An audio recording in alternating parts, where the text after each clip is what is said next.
Welcome to Stories That Sell, the podcast for business owners who want to create real connection through their content.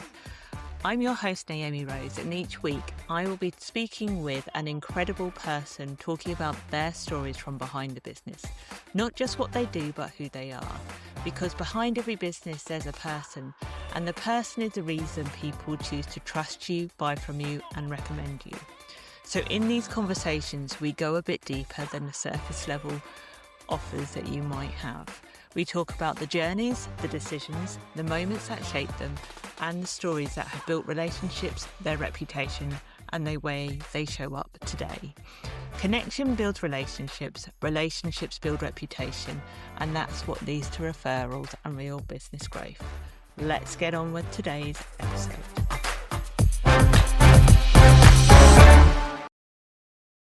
Bedlington-based Stephanie Ward is a rapid implementation specialist, founder of Stephanie Ward & Co., Spicy Brain Energy and the Spicy Brain Collective, helping high-performing business owners turn big ideas into businesses that can actually deliver.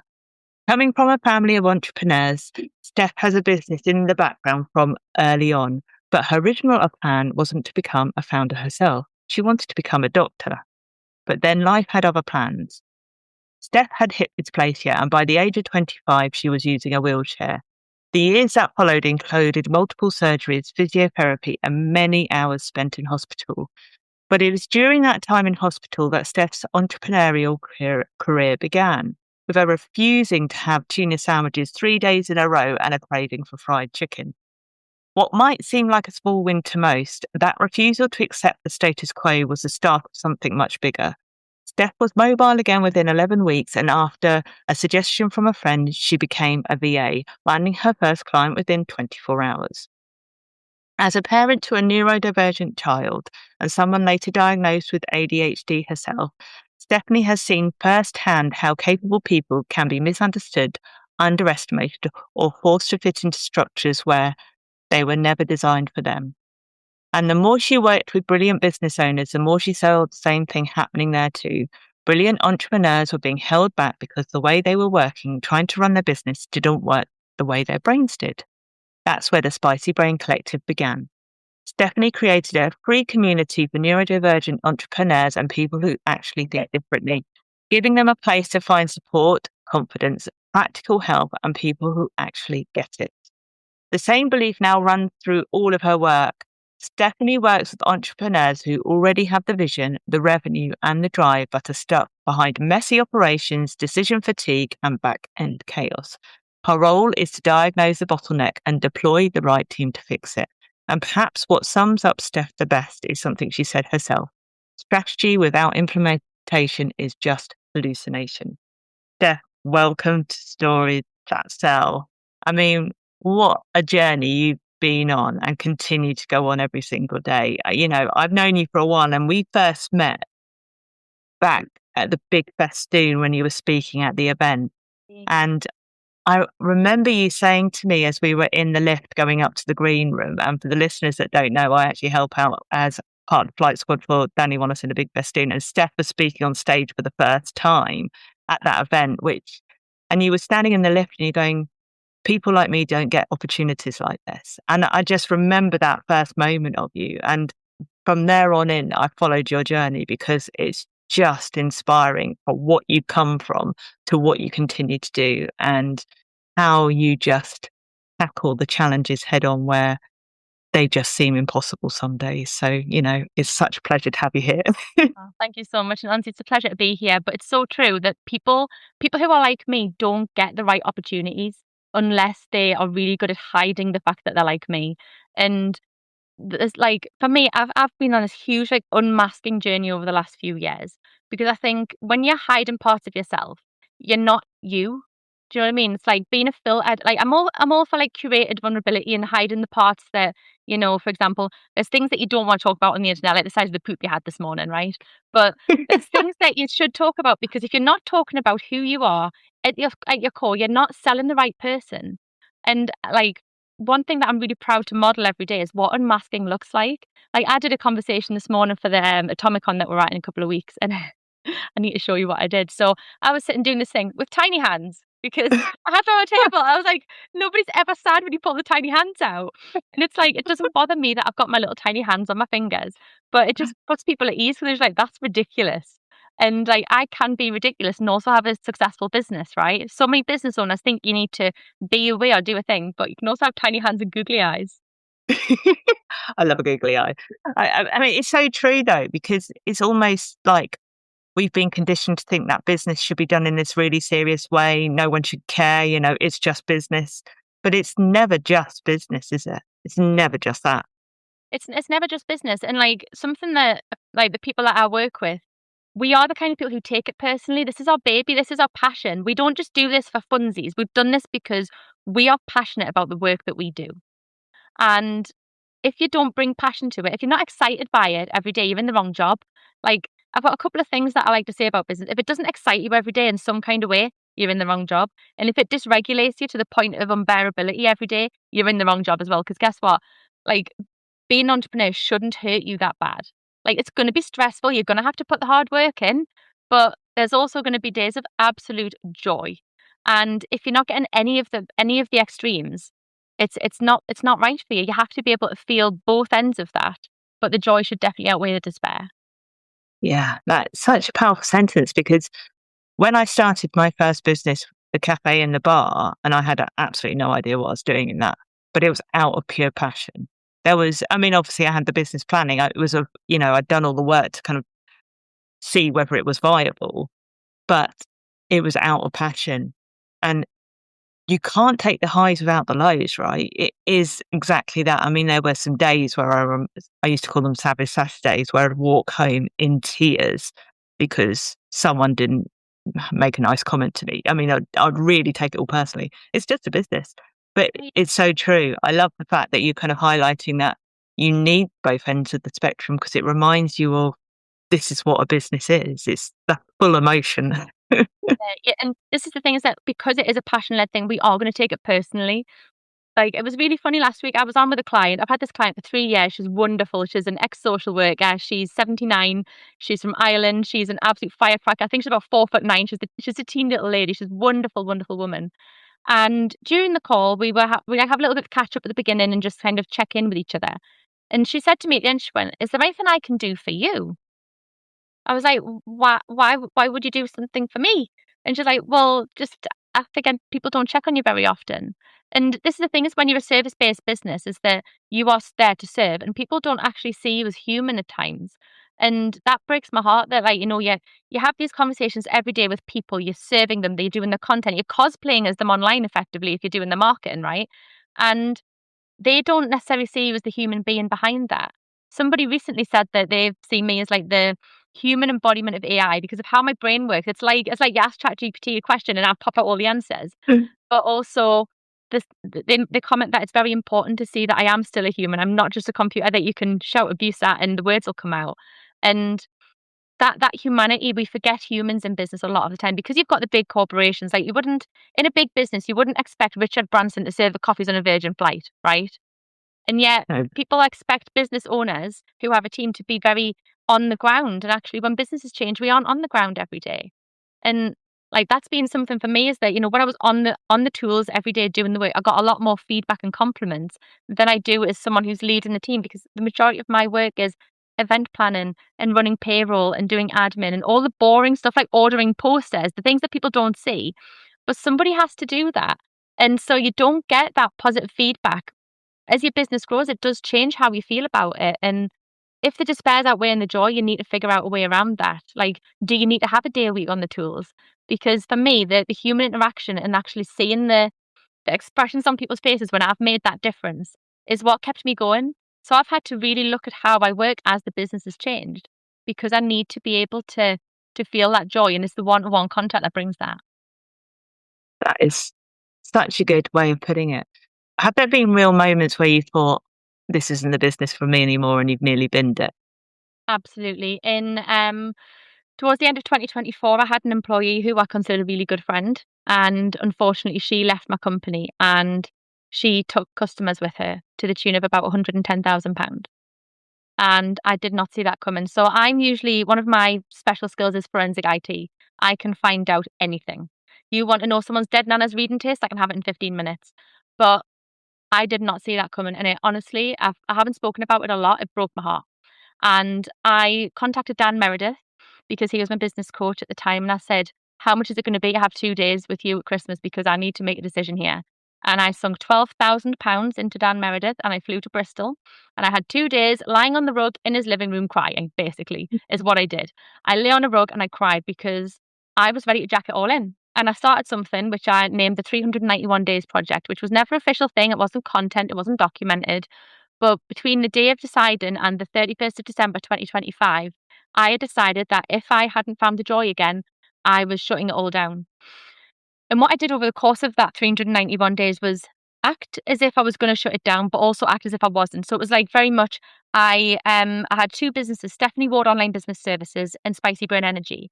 And they did similar but different things, which is why they were separate. But I figured that they were getting to the point where they're becoming similar enough that actually for tax purposes they probably needed to be smushed anyway. So I thought, if I am going to get rid of this, it's best to put it in a name that's not attached to my name. So I transferred everything into into Spicy Brain Energy and got rid of Stephanie Ward Online Business Services. But I also invested in sponsoring Atomicon. I invested in Danny Wallace. I invested in Dan Meredith. And I very much it's like on 13 Reasons Why at the end, where she says, I'm going to give it one last go. And that's exactly what I did. Like I spent probably £45,000 on different marketing opportunities expoing, and I just went all in, but also planned in the back end as if I wasn't going to be there. So making sure I had scalable systems, making sure everything tied up so that if I did want to sell the business, it would be easy for someone to just pick it up and continue running it. And there was a moment for me, and it was at the Big Festoon in October last year, and Amy Blaney came to me and she went, I need a word with you. I went, whatever I did, I'm sorry, because I immediately assume I've done something wrong. And basically, there'd been a conversation between me and one of my clients where she hadn't realised that Amy's son Scott was only 17. And I was like, oh yeah, he's just little. And I was like, maybe check in with his mum. And she was like, oh my God, yeah, because they'd had a conversation and she didn't realise he was a minor. So she went straight to Amy and she went, yeah, I'm so sorry. I didn't realise he was little. And Amy said to me, she went, for a long time, nobody actually respected my autonomy around my children. And I didn't she didn't even know that I knew who she was. I was like, of course I know who you are, you daft sausage, what? And I started crying. And then Ben had spoken on stage. My best friend, Ben Franklin, just broke my heart that day. I mean, you saw those, yeah, that was ugly crying. That was a lot. And then I had another one where somebody else had just said something that I had done had an impact. And I realised on that day that I wasn't done, that everything that I had done had paid off. It had restored the joy. I was having the impact that I always wanted to have. And I turned around to Ben and to Abby, who works for me, and I was like, the project's over. I've made my decision. I'm not giving up. And bless Abby, who works for me, she's a lot more autistic than she realizes. And she's very, very excellent, but really bad with emotion. She's like, do you want a hug? I was like, and I just cried all over it and I got a hug. But I realized that day that I wasn't done yet. And every day since, I've woken up, and even on the worst days, I've been able to find something about my business that brings me joy. Whether it's Chloe turning up on content day and being the main character, or whether it's Neve just making someone feel seen in the community, I've been able to wake up every day and think, this is my purpose, this is my passion, and I can keep going.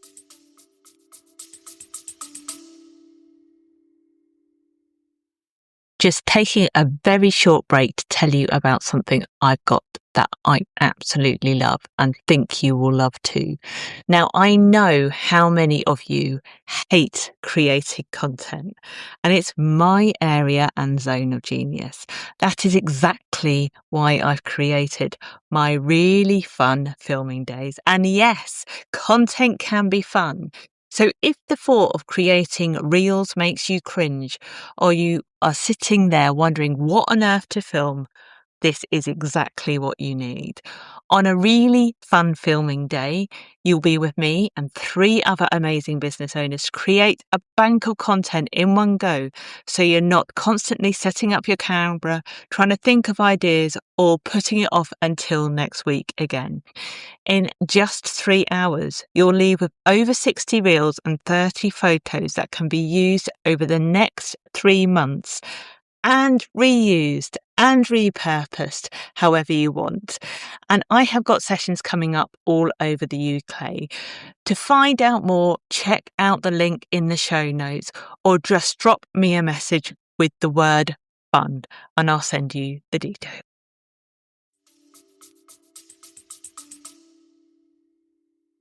I really love the fact that you gave yourself that time to kind of go, I've got a timeline of when I'm going to make a decision on this and I'm going to just observe how I feel about it. Yeah. And I think it's particularly at the moment, there are so many people that are in this current climate knee jerking and thinking, I need to build my business because it's not working, it's too hard. You know, what you see online has changed 5 minutes later. They're getting completely confused as to what they should and shouldn't be doing. And, they're not sticking at it, which, you know, uh, in- when you've got ADHD, it's easy to want to start a new business every single day. I mean, I would have some crazy businesses right now. So I love the fact that you kind of challenged yourself to find that passion and put it back into something that really found you joy and gave you that purpose to know that you had something bigger than you, which Yeah, I absolutely love. I needed it, and I think as well that knowing that the 31st of December was like a deadline. It's like I was like, I've given myself permission. It's like you can leave, and that's something I use as a parent as well. I've always said to my son, if you're ever unhappy with something, you can leave. And it's like I had a bad job years ago. I was working in care, and the managers had put me on a care rotation that would put me in physical danger because my mum's ex-partner had like physically assaulted her, and he was going to be living in the area I was working in the morning and working as a mobile provident collector on a bike in the afternoon. There was very real possibility I could come in contact with this man, and I'd reported him to the police for the domestic assault. And I had said to them, literally, I'll do rural, I'll do all the ridiculous calls, but I can't do these two areas for the next few weeks. And I got my rota and it was all those two areas. And I realised in that moment that they did not care about me. So I went in and I says, please take me off your payroll. I won't be returning after today. And I felt so empowered, right? And I got all the way back to my granddad to tell him and burst into tears. Oh my God, I've got no job. But the thing is that I think we stay in things that don't work for us, whether it's a relationship or a job or a business, because we feel like we have to prove something. And like I say to my son, if he's unhappy at a sleepover, for example, in the middle of the night, if he calls me at 4 a.m., Mum, I'm not happy, I'll go and pick him up. And if the parents don't let him come, no, that is my son. He wants to leave. I will let him leave. And I'm trying to instill that in him because I don't want him to put himself in any position in life where he feels he can't. And for me, a big part of what I did in business was that permission. Like, I can leave this. I do not have to do this if it doesn't make me happy anymore. And so that's why I walked away. Like, that's why I was ready to walk away. That's why I could have done either of it. In the end, like I say, I've stayed and I've stuck it out, and I'm not sad about that at all. But we don't give ourselves enough permission to say we're done, because I think fear and shame come into it. We shame ourselves into trying to please others, and actually we're only letting ourselves down there. Yeah. Shame is a powerful emotion. I mean, every day I still feel shame for having to close the cafe and let people go. That broke my heart. That was a day, and I'll regret lots of decisions, even though they were all the right ones at the time and logically. But emotionally, shame is still that overriding factor. And it is interesting that when you think about what makes us happy and what brings us joy, and we, as entrepreneurs, often commit to a business idea, sell everybody down the dream with us, and then it's not quite right. It feels like we can't turn around and go back on it or change it or do something different or move forward in a different way. So the fact that you're giving your son the opportunity to make those decisions of when something's not right and say, actually, no, I don't want to do this. It's fine. That's absolutely okay. Yeah, and it comes down to intuition as well, though. Like neurodivergent people, particularly those with ADHD, there's actual research on this. We get 20,000 more corrective messages before the age of 10 from the adults around us. So we get told, don't run, like, don't eat like that, don't hit your brother, don't do this. We get our behavior corrected 20,000 times more than the average 10-year-old. The reason the data doesn't exist beyond the age of 10 is because it doesn't just come from adults after that, it comes from our peers as well. so they can't quantify that. Now that's terrifying. Can you imagine being told that what you think of yourself as a human being is wrong constantly? Like you're walking too fast. You shouldn't do it like that. You shouldn't do it like this. You will lose your intuition.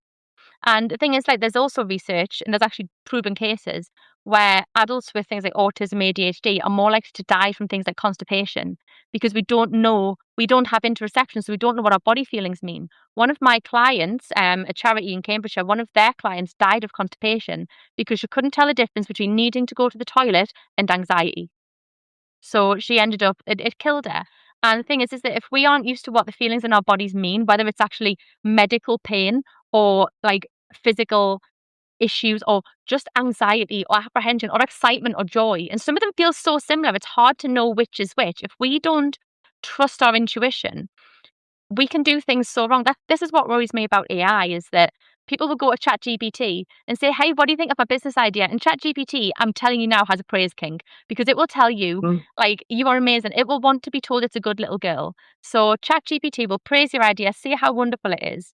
You could run down that path for 2, 3 years trying to flog that idea because ChatGPT said it was good, and actually, it's not what the world needs, and it certainly isn't what you need. If you Yeah. don't truly feel with every fibre of your being that what you're doing is right for you, you're not gonna put your best into it, and, like, even on, like, say, on my worst days, because I do have them, I know that the Spicy Brain Collective has an impact. Flipping heck, I was in a nightclub at a West End musical party day on Saturday, and there was a lady next to me, and she said, "Have I missed anything?" I goes, "Oh, no, the singer's on yet, don't worry." We got talking, she asked how me and Anna knew each other, 'cause it was Anna Fox I was with, Oh, and amazing. me and Anna were having the best time, and she went, "How do you know each other?" I said, "Oh, we met through Danny Wallace." She went, "You're Stephanie Ward." I'm like, "Am I?" Because I always assume, like, what have I done? And she went, "Yeah, yeah, I'm in your community." And she told me what her last name was because I'm face blind, I hadn't connected it. She was in my community, but something about me in that room made her feel safe enough to talk to me. And we ended up having the best time raving to Chim Chimney, Chim Chimney, Chim Chim Cheree from Mary Poppins. Was not on my bucket list. It was great. But we did that, and it's like it's little things like that where people see me as a safe space that remind me I'm on the right path, yeah, I'm doing the right thing. Yeah. And what you are sharing with the world is so important. And like what you say with AI, we can almost, we're almost becoming dependent because it's easy to be there rather than actually thinking and questioning and trusting that judgment. But it's also taking away a bit of our intuition and that kind of gut feeling. I mean, you've had a real journey, not only from business perspective, but health wise. How is like having to advocate for your health a lot of the time because you've had to go through a lot more than the average person? How has that really challenged you? Because in those environments, and I've had many run-ins with doctors where I don't always agree with what they say, it's really hard to not come away and feel like you're completely stupid because that's often what happens. It is what happens. I mean, for such a long time, my doctor told me that the reason my back hurt was because I had a bad relationship with my mum and that my dad had left. And my mum and I, our relationship has been turbulent over the years. That's not a secret. But it turns out I had hip dysplasia. Now that's a birth defect. That's not something that comes from having an argument with your mum. That's something that comes from being born the wrong shape. And I knew, like, when I had my son, I got pregnant at 21, which was entirely intentional, despite what people might think. And I just had a feeling that there was gonna be a reason why I wouldn't have children later in life. So I did have him young, and I've ended up having my pelvis reconstructed. My pelvis is now shaped like a peanut, so that wouldn't be conducive to pushing out a baby. But it was one of those things where I just had a feeling, but I knew there was something wrong with me. I was diagnosed with fibromyalgia, but I knew that didn't feel like the right fit for me because I just knew there was something not feeling right in my bones, and it was the doctor retired on the Thursday. The following Tuesday, I saw a different doctor who was young and female. So I'm not liking the whole crutches wheelchair situation because I wasn't diagnosed with anything when I was in a wheelchair. And she sent me for an X-ray, and I saw on my X-ray it was the wrong shape. And so I went down all this path of getting, seeing an orthopedic surgeon who was, by the way, Ajay Malvaya is the nicest guy in the world. He's now an honorary professor. He's a genius. He changed my life. He's the reason that I'm able to do the things I do now. And then after all that was kind of concluded, the brain fog and the tiredness and the like, just bleh, the brain meltiness hadn't gone away. And I was sitting on a call with a client. This was one of the funniest days of my life. She went, "When were you diagnosed?" I was like, "What, with my hip dysplasia?" She went, "No, ADHD." I went, "I ain't got that." She went, "Honey, I'm a diagnostic practitioner." She's a GP who does ADHD assessments. She was like, "You might wanna look at that." I was like, "Oh." So I had a look at what ADHD is and how it affects them, 'cause I was working with ADHD clients on the provisos I have a special needs child. And actually the reason he's special needs, it wasn't just his dad, this was a collaboration, we did this together. His dad's got a lot of very autistic traits. I have gone on to get diagnosed autistic as well. But it's like, reading about it, I got really dark really quickly because I was like, "How has nobody spotted this?" And, like, it just happened I was talking to another client who does pre-assessments in the private sector who was like, you've helped me with my access to work. Let me write this letter for you and get you into a private doctor quickly." 3 weeks later, I was seen and diagnosed, and the medication I can honestly say saved my life, um, Mm. because I no longer felt completely inadequate as a human because my brain actually worked. And what I've learned over the years of having the special needs child, having to fight for my health, having to fight for his diagnosis because I was a young mum who nobody would listen to, is that I know how to fill in DLA forms, PIP forms, access to work applications, but I also know exactly what mechanisms to go down to trigger people, like in powers that be, to make sure people get the right help. And so while I don't necessarily publicize that part of my business, it's something that we have got involvement in. If a client comes and they're struggling for money, it's like, you should be getting PIP because this is why.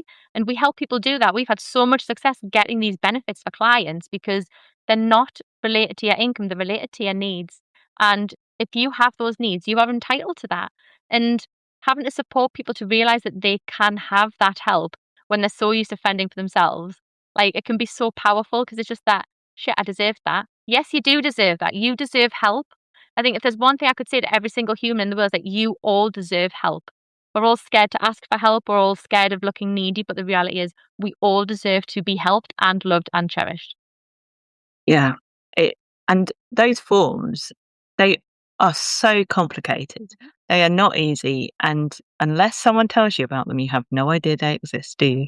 No, and the thing is, even when you do know that the forms exist and you fill them in and you do the work, my own PIP assessment, I got a 37-page medical report back. I was actually at Danny's with it when it just after it came back, trying to kind of go through some of the things that it said. And it said that because I can drive an automatic car, right, I can apparently stand up to make groceries. My left leg don't work properly. So I don't need it in an automatic car, No. but I would need it to stand up to make groceries. And a lot of the things they said around, my medication, "Oh, well, medication therapy seems to be working really well." It's like, well, if I said that, that shows a significant cognitive impairment because 3 days after the appointment, all of my meds were changed because I passed out twice in a day. So if the meds aren't stopping me from passing out, because I also have a heart condition, they're not working well. So they've either lied in the report or I have told them something that's not true, and that demonstrates that I'm not well. So I was going through the report, and what was really hard was that just the volume of errors. But it happened, the PIP woman rang me and I just got really upset. I said, "Look, I'm struggling. I can't do paperwork and I don't have any help today. My PA is not here today. So I I don't know what to do." And she went, "What is it that you want?" And I said, "What I want is you to look at the mobility element again, because that's been changed, and look at this part in terms of my bathing, because I can't have a bath unless someone else is in the house because of the risk of passing out getting out of the bath." And this woman was really kind. It was really, really unusual to see this. She went, "I'll look at the evidence. If I can overturn the mobility element, would you be happy to just that would be it?" And I was like, "Honestly, yes. Like, I won't score Mm. enough points on the daily care because I can do a lot, but I would really appreciate if you could do that." And this woman just said, "I've got you." She went away. She came back the next day and she overturned the decision. But it was just that little bit of humanity in that moment, seeing how much I was struggling, and she was like, "I think I can fix this without you having to work any harder." And it's like, if you ask for people help, if you be honest, people say, "I'm struggling right now and I need your help." Guess what? There's just so many good people around us. They're all going to muck in, whether it's your business, whether it's your personal life. If you say you're stuck, good people are everywhere. Look for the helpers because they're never far away.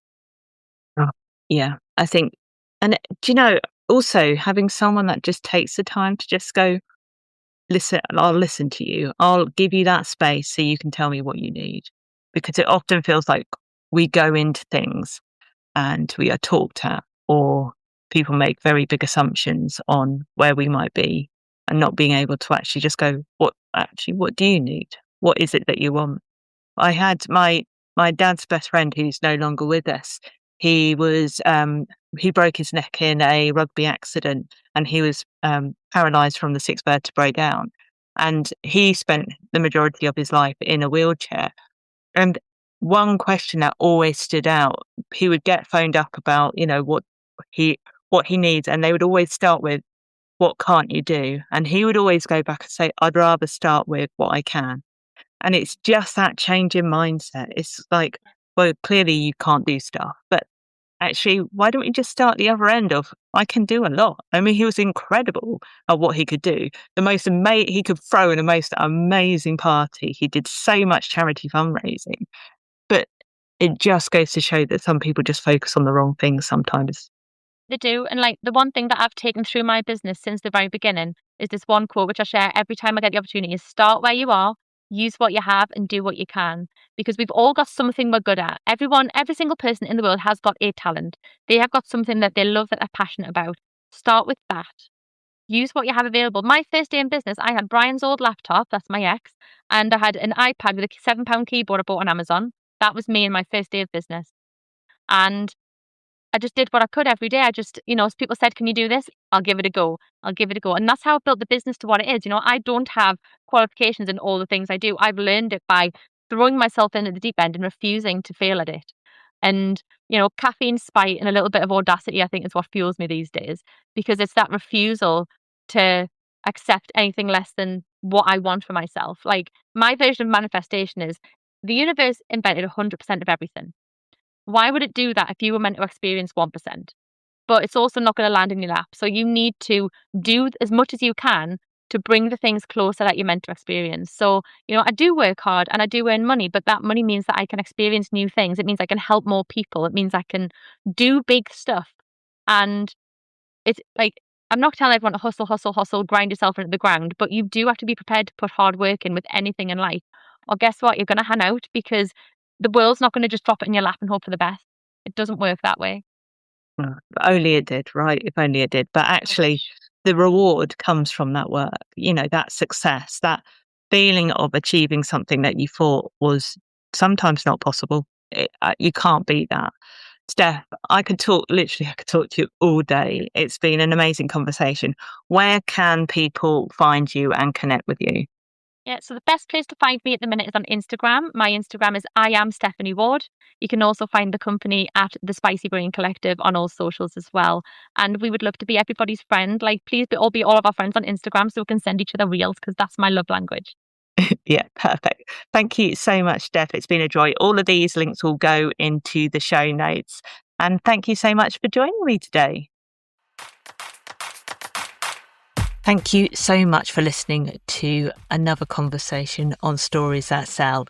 If you enjoyed this episode, don't forget to check out the show notes for anything we talked about today.